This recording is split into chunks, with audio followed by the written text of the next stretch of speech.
Half a day, everybody, and welcome back to The Hotspot. I'm Jason Salas. Tonight, a wonderful event is going to happen courtesy of our friends at the Seventh-day Adventist Clinic, free to the community. So that means you and I can attend without cost, but what we'll take away is immeasurable. It actually features a learned physician, someone that is a published, market, passionate expert in the area of inflammation, something that we Guamanians know, unfortunately, quite a bit about. We welcome now to the KUM studios, visiting Guam and sharing his knowledge with us so that we may lead better island lives, is Dr. Eddie Ramirez. Doctor, a great pleasure. Thank you so much. Good morning to all our audience, and it's a pleasure to be here in this beautiful island of Guam. Well, we're very, very happy to have you here, and I know you've probably heard it 1,000 times already, but half a day from me and all my colleagues here. Thank you so much. That means welcome, isn't it? Absolutely. And, you know, part of island hospitality, as I'm sure you've already seen in your short time here on Guam, is, isn't just welcoming people into, what is essentially our home.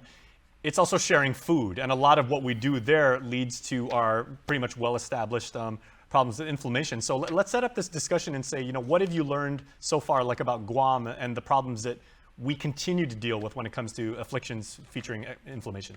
I speak worldwide, and one of the examples I always give is the story of the people of the Marshall Islands, a place in which diabetes was literally unknown. Nobody used to get diabetes in the Marshall Islands. After the testing of the atomic bombs that happened there in the Marshall Islands, people were affected. They sued the US government, and when they received that in tremendous amount of money, what they did with that, they received a bomb, but a bomb of food now. And they started importing all kinds of things that their ancestors never ate. And sadly, the Marshall Islands has one of the highest amount of diabetes in the whole world today. Now, genetically, the people in Guam have some similarities there with the people from the Marshall Islands. So we need to be aware that what we eat do have an impact in the positive or the negative. And we don't need to eat bad food. There's plenty of good food here in the island of Guam. Now, we can eat very, very well, but I've interviewed, many of your colleagues over the years, and they also say there's also the gluttony side of it. So, we not only have to eat well, we have to eat in moderation. It's the principle of temperance, moderate use of the good things and abstinence of the harmful things. And it's a whole equation. It's not just the food. We need to talk about things like the body clocks. Every single one of us has body clocks. When we work with the body clocks instead of working against them, there's many blessings as a result of that. There's the stress factor. People that are stressed, more prone to be taking, these comfort foods and so forth. So we need to learn to manage our stress correctly. There's the principle of sleep. It's a whole, picture. And that's what I talk about in my book. I have talked about 22 things that people featured right here. Be doing. Wonderful. If somebody wants to get some free chapters from this book, just go to the website WHYS.store, and then go there where it says free downloads. You can download many of the chapters for free. Yeah, and I wanted to show everybody this because this wonderful book now, this is something that I would say, Doctor, you can really share with every member of the family, the young ones, the older ones, because every topic that you deal with essentially is its own infographic. Yep. So, this isn't like one of those big scientific papers where it's, 4 columns and it's, 6-point font and everything. And I would have to have a medical degree to understand it. This is very, very, if you pardon the pun, digestible information. And the interesting thing, who designed this is a Ukrainian lady in the Ukraine. She was in the middle of the bombs designing this. Oh my I think it was actually therapeutical for her. As you put your mind into this and not think about all the things that were happening around her. So yeah, she herself, changed her lifestyle as a result of designing this book. Okay, one thing I'd like to talk about, Doctor, is what is the nature of inflammation itself? Because most people like me just think, okay, well, my hand is maybe 3 times its normal size. I think that's inflamed. I need to call a physician. But there is also a difference, I'm pretty sure, between acute and chronic inflammation, right? So we have that chronic low-grade inflammation. Now we know that most diseases have their origin at this low-grade inflammation.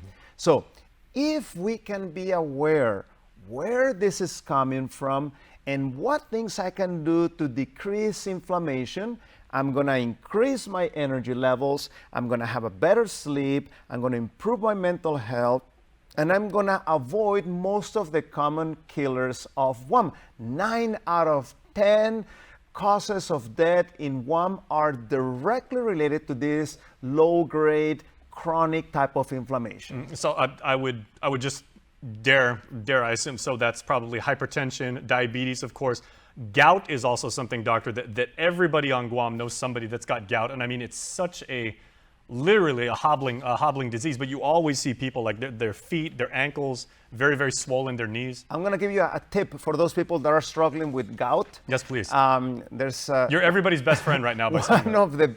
One of the problems with gout, the body has a hard time removing that uric acid, sends it as far away from our body. That's why we end up in our toe down there in our feet. And one of the best things you can do is cherries. Cherries have the ability to break down that uric acid. I've heard that. So put a poultice of a dry cherry or eat cherries, and in that way you can break down some of that uric acid and stop what is causing that. Number 2 big culprits, alcohol and meats. Those are the 2 big culprits for gout. Alcohol and meats. Okay, cherries we can do, everybody. We got some really, really good cherries here on the island. We know that. Okay, what are some other remedies for other types of of inflammation? That's right. One of the best things you can do is exercise. You know, we live in a world that is too easy. We don't move much. So if we can increase our amount of exercise, if we can go to bed earlier, and if we can load ourselves with anti-inflammatory substances. So if you notice, there's fruits and vegetables that are black, purple, blue, red, yellow, white. Eat the whole rainbow. Different colors have different properties that are anti-inflammatory. What should be the distribution or the mixture of those? To say, like, are the ones that, I'm just using an example here, but like when it comes to beer, they say that the darker the beer, the stronger it is, the more potent. Are the different colors of what we should be eating to prevent inflammation? Are they stronger to be more? Not necessarily. All the fruits and vegetables are loaded with antioxidants. There's actually 3,000 therapeutical substances that have been identified between fruits and vegetables. Imagine 3,000. The people that sells you pills would love to sell you 3,000 pills. You don't need to buy 3,000 pills. What you need to do is to go back to the basics and eat that variety of fruits and vegetables. Okay, now I know when you said antioxidants, right? 3 of my favorite things to eat, and I know these are like on the darker spectrum. Blueberries, I absolutely love blueberries. Dragon fruit, I love dragon fruit smoothies. And acai bowls. That's right. Yeah. Well, let me give you a tip. There's an app, a free app that is called the Daily Dozen. Those are 12 different fruits and vegetables that you should be shooting at incorporating at your daily meals. So download that app, Daily Dozen, and then you can mark as you're eating them throughout the day. Okay, and what are some other foods that we can eat to help with inflammation? Because, you tell any Guamanian and you say, okay, acai bowl. I mean, there's a half dozen wonderful acai bowl places here. What are some other foods? Take advantage of the wonderful fruits that you guys have here. Right now is mango season. Mangoes are tremendously anti-inflammatory. You have sour sap. It's loaded with these antioxidants. Also, what you want to do, you want to eat things nice and fresh. So whatever is on season, that's what you should be eating. I'm very much against that you have to, pay in all these expensive foods and so forth. You don't necessarily need to do that to be healthy. Eat whatever is at hand and adapt it to the culture, and that's the best thing you can do. Okay, so I've got some mango trees outside my house, Doc, right? To make sure that I can maximize, the health properties of the mangoes, antioxidant and what have you. Should I eat it room temperature, like wash it right off the tree, or is it okay if I chill it? Is it okay if I cook it, like in certain dishes? Do I actually take anything away by preparing it? There's advantages at both ways. When you cook them, you actually break the cells, so you make more bioavailable all those nutrients that are inside the cell.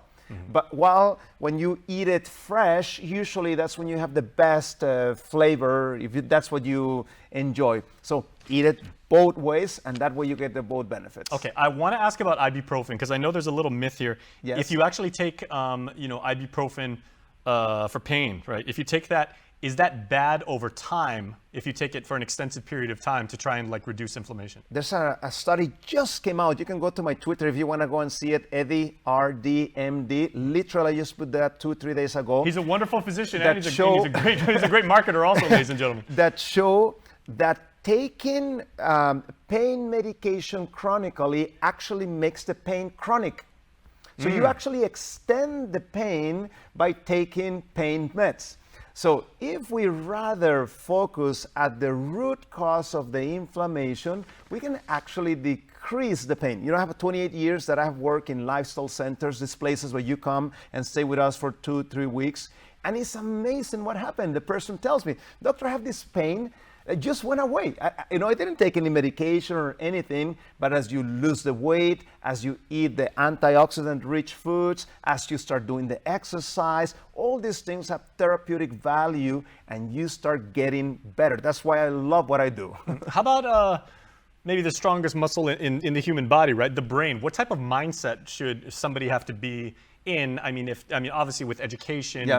but thinking positive and, like in believing in yourself that you can actually do this. Absolutely, that's essential. See, when we are just by ourselves and just thinking about our problem, the problem actually gets worse. But when we serve, when we volunteer, when we add value to others, that's therapeutic to me.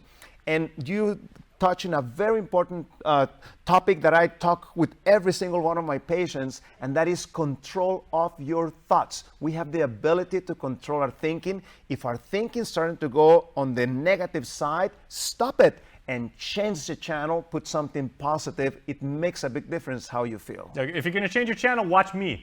Watch us at KUM, because we're going to bring you the positivity. And we're interviewing wonderful people like Dr. Eddie Ramirez, who will be, again, having a wonderful forum that is free to the community tonight, courtesy of our friends at the SDA Clinic. It's from 7 to 8 p.m. at the Hilton down in Tumont, right down the street from SDA. So, Doctor, before I let you go, because we want to let you get ready for this wonderful presentation tonight, this is but a snapshot, like a tip of the iceberg on what people can expect, the information they can expect to take away. What else should they be able to enrich themselves with? Because, you're feeding their mind, you're feeding their spirit. You're talking about putting good things into your body. This information is essential. Yeah. So, inflammation also affects the brain, and it decreases the pleasure of the brain, your ability to experience pleasure when somebody has inflammation. So many times we try to take shortcuts and eat this type of foods that give us quick pleasure. But in the long term, you actually experience less pleasure. So by going back to a wholesome type of approach, your ability to experience life with pleasure will actually improve, which is what all of us want. All of us want to be happy. All of us want to have a long life. So let's improve the quality of our lives, and let's add those years to be quality years. Well, I don't know a whole lot about infectious diseases. I do know that the good doctor's passion and energy for helping people take care of inflammation is very, very infectious, and we hope Thank you so much. We hope the audience and everybody participating tonight, really takes away from this wonderful information and the genuine concern that you have for improving people's lives. And it's free. I promise you, I'm not going to try to sell you anything. I'm going to try to motivate you to do positive changes, which is what I love to do, because I know everybody wins when we do that. Hey, but if you're selling positivity, I'm buying. I'm all about that stock and everything. So, Dr. Eddie Ramirez, please make sure to check him out tonight at the Hilton at 7 to 8 p.m. And please stay tuned, because we will be back, more Hotspot, coming up right after this.